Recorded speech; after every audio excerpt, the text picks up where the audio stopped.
Everyone, I am Himanshu Bharti and you are watching Still Studying YouTube channel. Today we are going to learn about the movements of the oceans, and this is class 7 topic, and this video is 5-minute concept. And today we learn about the classifications of the movement of the ocean water. So topics are going to be start. Ocean movements can be classified into waves, tides and currents. तो जो ocean movement होता है उसको classified किया जा सकता है तीन भाग में, और तीन भागों का नाम है waves, tides and currents. When the water on the surface of the ocean rises and falls alternately.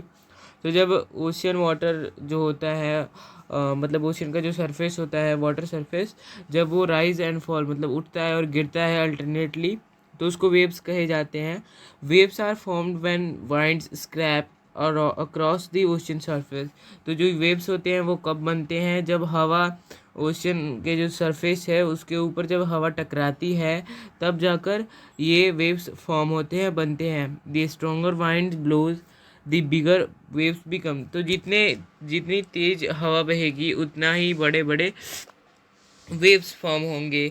The rhythmic rise and fall of ocean water twice in a day is known as a tide. तो जब rhythmic rise and fall होता है ocean water में, तो ये भी same उसी की तरह होता है लेकिन थोड़ा सा अलग होता है। लेकिन ये दिन में बस 2 ही बार होता है। ये एक इम्पॉर्टेंट बात है कि इसको दिमाग में रखना है कि जो टाइड्स होते हैं वो दिन में 2 ही बार होते हैं।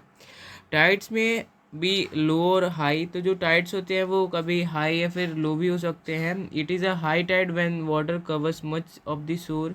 तो वो हाई टाइड होता है जब जो ओशन वाटर होता है अगर किनारा पे ज़्यादा एरिया कवर करेगा तो उसको हाई हाई टाइड कहेंगे। और लो टाइड कब होगा? जब कम एरिया कवर करेगा। Tides are caused due to the strong gravitational pull exerted by the sun and moon और on the earth surface। तो जो सन एंड मून होते हैं तो जो उनका ग्रेविटेशनल खिंचाव होता है, गुरुत्वाकर्षण जिसको कहते हैं, तो उन्हीं उसके वजह से ये टाइड्स फॉर्म होते हैं, बनते हैं।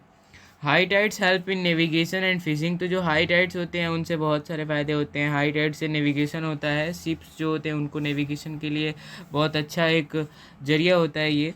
और फिशिंग के लिए भी अच्छा एरिया होता है जहाँ पे हाई टाइड्स होते हैं। The rise and fall of water due to tides is being use to generate electricity in some places. तो जो ये जो राइज एंड फॉल है वाटर का टाइड्स की वजह से, तो उससे इलेक्ट्रिसिटी भी कुछ जगहों पे बनता है। ओशियन करंट्स क्या होते हैं? These are streams of water flowing constantly on the ocean surface in defined directions. तो जो मतलब जो पानी होता है ओशियन का किसी एक दिशा में हमेशा बहते रहता है, उसी को ओशियन करंट्स कहते हैं।